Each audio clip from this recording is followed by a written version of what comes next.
Imaginez un instant, un homme debout face aux dirigeants du monde entier à Addis Abeba, capitale de l'Union africaine, et cet homme regarde l'Europe droit dans les yeux et lui dit « Nous sommes en 2026, pas en 1946 ». Cet homme, c'est Ousmane Sonko, Premier ministre du Sénégal.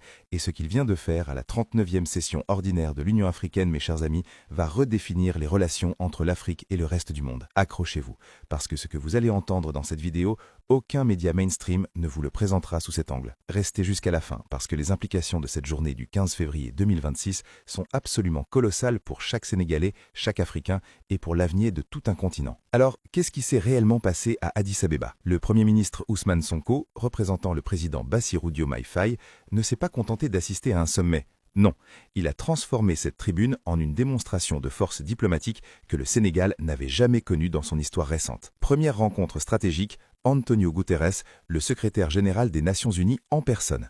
Et là, attention, ce n'est pas Sonko qui va quémander quoi que ce soit, c'est Guterres lui-même qui reconnaît, et je cite, qu'il y a une parfaite convergence de vues avec le Sénégal. Guterres admet publiquement que les structures créées en 1946 sont obsolètes. Il admet que l'Afrique mérite un siège permanent au Conseil de sécurité. Et c'est le Sénégal qui porte ce message.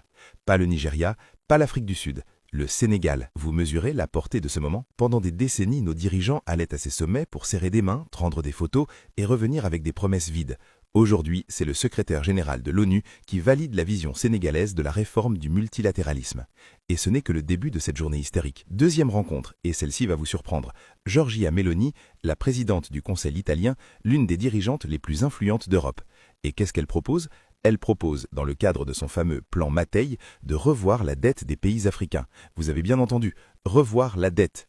L'Italie, troisième économie de la zone euro, ouvre la porte à une renégociation de la dette africaine. Et c'est avec le Sénégal d'Ousmane Sonko qu'elle choisit de dialoguer en priorité. Et Meloni ne parle pas de charité, elle parle de respect et de justice. Ce sont ses propres mots. C'est un changement de paradigme total. Le Sénégal ne subit plus la coopération internationale. Il la négocie, il pose ses conditions, il exige la réciprocité. Et ceux qui hier encore doutaient de la capacité de ce gouvernement à s'imposer sur la scène internationale, eh bien ils doivent regarder cette réalité en face. Troisième rencontre majeure, le Premier ministre éthiopien Abiy Ahmed.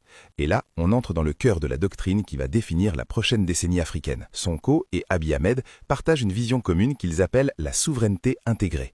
C'est quoi la souveraineté intégrée? C'est simple, c'est l'idée que l'Afrique doit s'unir non pas par des discours, mais par des infrastructures concrètes, l'eau, l'énergie, les routes, le numérique, et par une politique étrangère commune pour s'affranchir définitivement des ingérences externes. Ce n'est plus du panafricanisme de salon, c'est une feuille de route opérationnelle portée par deux des leaders les plus déterminés du continent. Et pendant que tout cela se passe à Addis Abeba, qu'est-ce qui se passe au Sénégal? L'opposition? Silence radio. Pas un mot, pas une proposition, pas une vision alternative.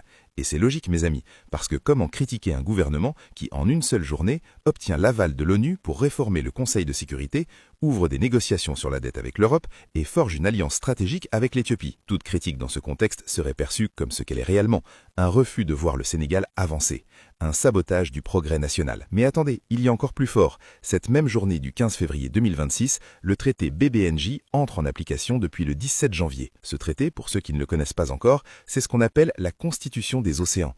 Il régit la haute mer, c'est 60% de la surface océanique mondiale, qui était jusqu'ici un no man's land juridique. Et pour le Sénégal, ce traité est une arme de souveraineté massive. Pourquoi?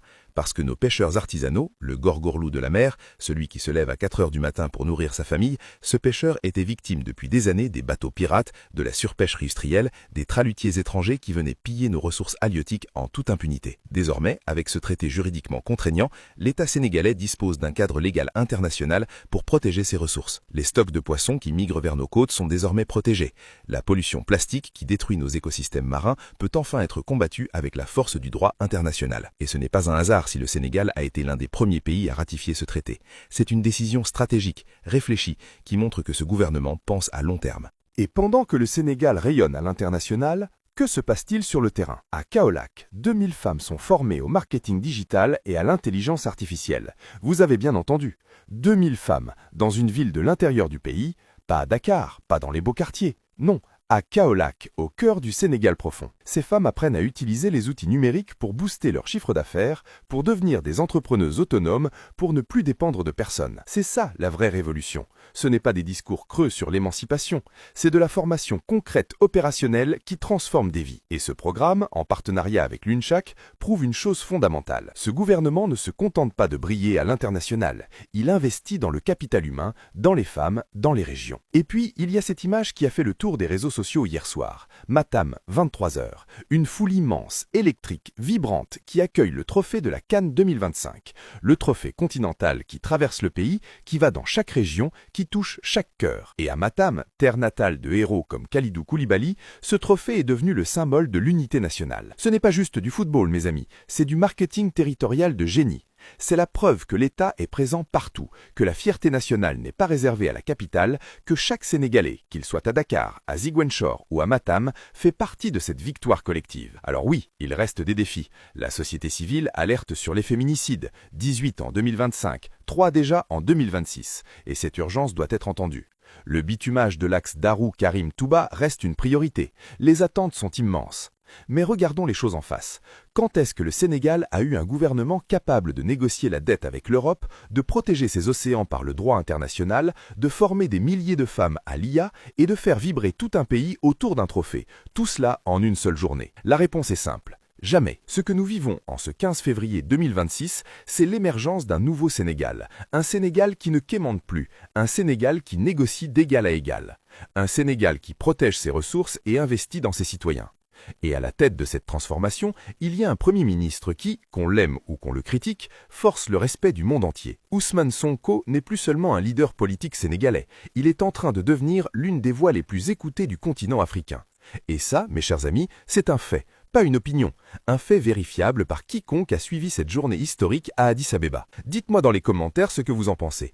Est-ce que le Sénégal est en train de vivre le tournant le plus important de son histoire diplomatique? Likez cette vidéo si vous êtes fiers de ce que notre pays est en train d'accomplir, partagez-la avec tous ceux qui doivent voir cette réalité et abonnez-vous pour ne manquer aucune de nos analyses. Le Sénégal avance et rien ni personne ne pourra l'arrêter.